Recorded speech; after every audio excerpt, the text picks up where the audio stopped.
Halo, selamat siang. Selamat berjumpa kembali bersama dengan Ibu Oni dalam pelajaran bahasa Indonesia. Nah, anak-anak Ibu semua, khususnya anak Ibu kelas 6B dan 6C. Apa kabarnya? Semoga anak Ibu yang ada di rumah masih dalam keadaan baik, sehat, dan tetap selalu bersemangat, ya. Nah, anak-anak, kali ini mari kita akan belajar dalam pelajaran bahasa Indonesia, dan hari ini juga kita akan masuk materi kita, yaitu ke subtema 3, ya, tentang mengidentifikasi teks eksplanasi, ya. Berarti hari ini juga materi kita adalah mengidentifikasi teks eksplanasi. Nah, ini adalah materi yang pernah Ibu sampaikan dan kita pernah belajar pada pertemuan sebelumnya, dan semoga anak-anak Ibu masih tetap ingat dan memahami setiap pembelajaran yang Ibu sampaikan, ya. Oke, teks eksplanasi ditulis, ya, ditulis menggunakan kata baku dan kalimat efektif. Oke, sekali lagi, teks eksplanasi itu anak-anak nantinya kita akan tulis dengan menggunakan kata baku dan kalimat efektif, ya. Nah, anak-anak masih ingat apa itu arti dari kata baku? Ayo silakan. Ya, kata baku adalah kata yang penulisannya, ya, di garis bawahi, penulisannya sudah dimuat dalam Kamus Besar Bahasa Indonesia atau lebih kita kenal dengan nama KBBI, ya. Berarti anak-anak, kalau kita membuat atau menulis tentang kata baku itu di dalamnya, ya, ini dia sudah memenuhi kaidah-kaidah yang namanya KBBI, Kamus Besar Bahasa Indonesia. Nah, kata baku juga digunakan untuk menulis karya ilmiah dan penelitian, ya. Sudah pasti kan anak, ya. Nanti kalau kita belajar untuk menulis karya ilmiah dan penelitian itu di dalamnya perlu diperhatikan yang namanya penulisan kata baku, ya. Kata baku pada umumnya juga digunakan dalam situasi formal atau resmi, ya, baik secara lisan, ya, dan tulisan. Nah, jadi nanti kata baku ini juga selain kita tulis dalam bentuk karya ilmiah dan penelitian, tapi juga kata baku, nah, bisa diperhatikan yang namanya atau digunakan dalam keadaan, dalam kondisi, dalam situasi resmi atau formal, ya, baik itu secara lisan, oke, dan juga secara tulisan, ya. Selain kata baku, teks eksplanasi juga disusun menggunakan kalimat efektif, ya. Berarti kata baku juga ditulis, disusun dengan memperhatikan yang namanya kalimat efektif. Nah, ini dia. Ayo anak Ibu di rumah, masih ingat, ada yang tahu apa itu arti kalimat efektif? Ini kita akan belajar pada hari ini juga. Ada yang tahu? Ya, kalimat efektif adalah kalimat yang disusun berdasarkan, nah ini dia, PUEBI. Ayo, ada yang tahu apa arti PUEBI? Yo, itu sebuah akronim. Ada yang tahu? Ya, PUEBI adalah Pedoman Umum Ejaan Bahasa Indonesia. Ya, sekali lagi, Pedoman Umum Ejaan Bahasa Indonesia itu PUEBI, ya.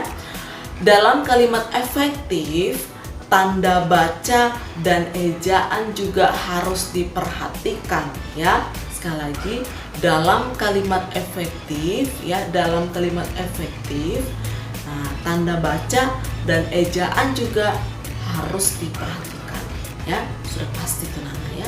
Selain itu, kalimat efektif tidak boleh ambigu. Ambigu itu artinya adalah bermakna ganda, ya. Ya, sekali lagi kalimat efektif tidak boleh bermakna ganda atau ambigu.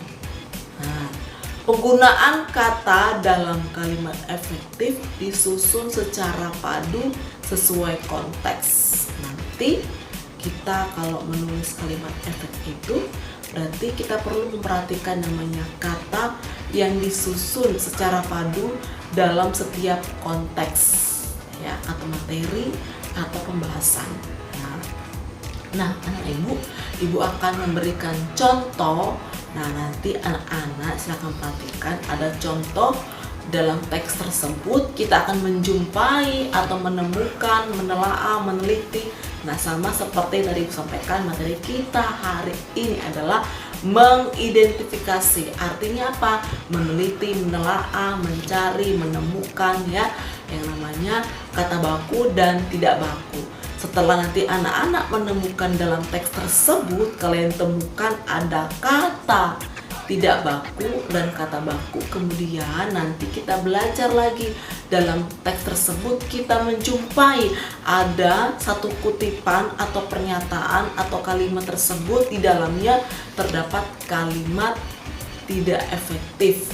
Nanti setelah kita menemukan kalimat tidak efektif tersebut, kemudian kita akan memperbaikinya menjadi kalimat efektif, ya. Itu sama dengan tadi mengidentifikasi, artinya menelaah, meneliti, ya, menemukan dan mencari kata atau data informasi, ya.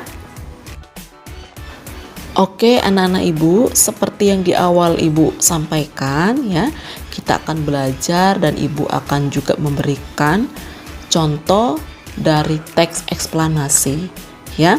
Nanti kita akan belajar mengidentifikasi teks eksplanasi, ya. Masih ingatkan tadi arti mengidentifikasi, ya.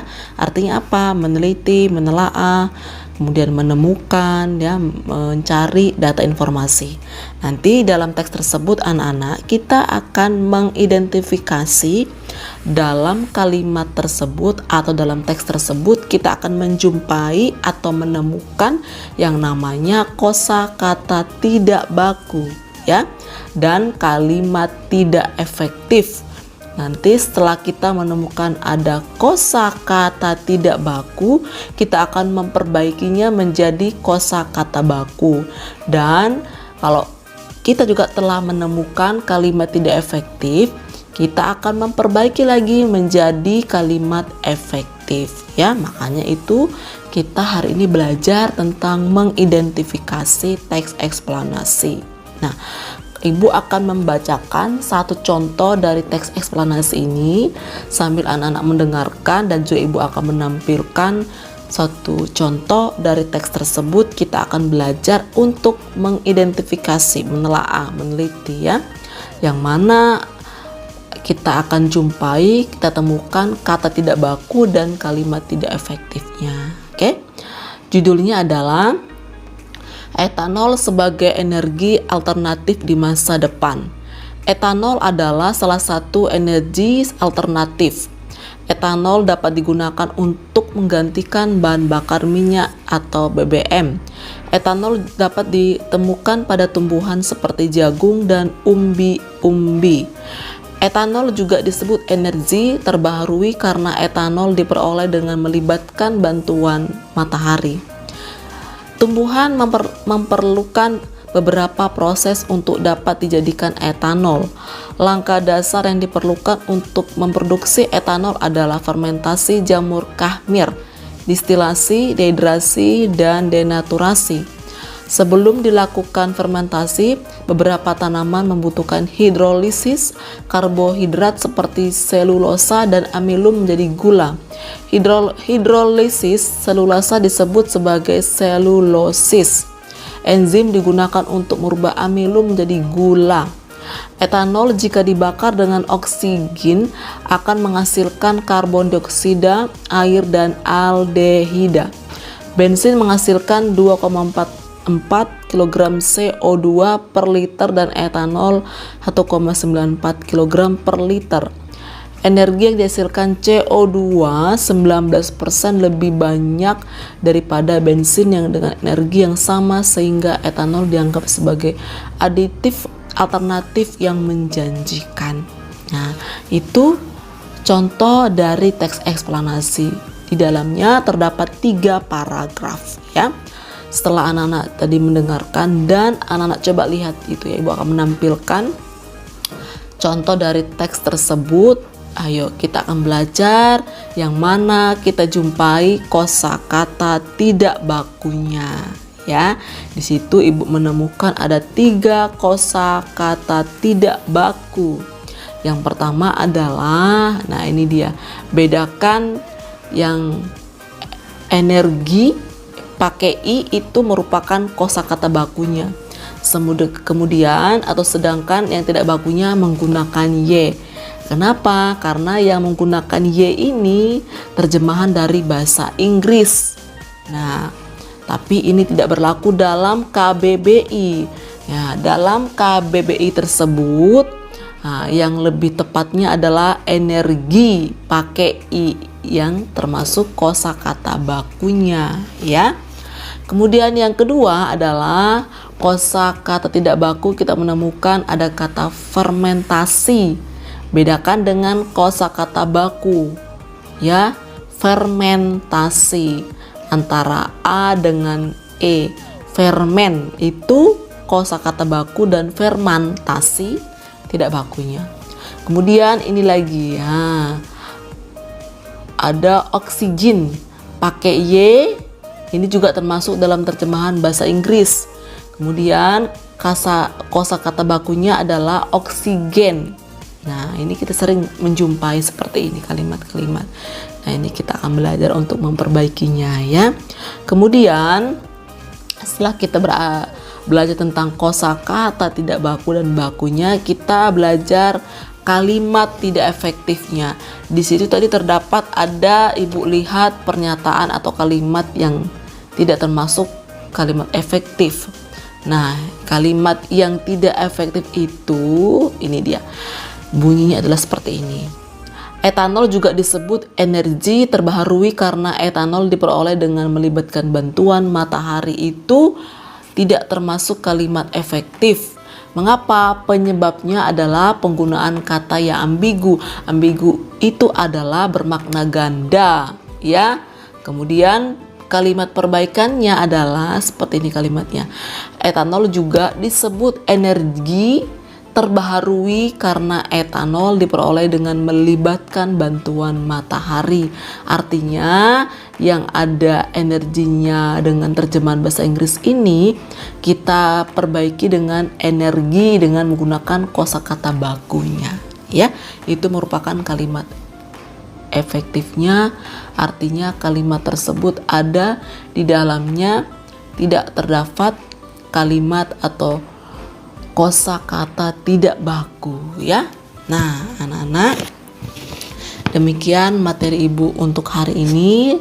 Semoga bermanfaat, semoga anak-anak Ibu dapat mengerti dan memahami dengan baik, dan kita akan berjumpa lagi pada pertemuan selanjutnya.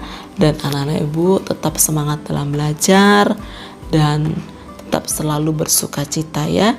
Selamat siang, Tuhan memberkati.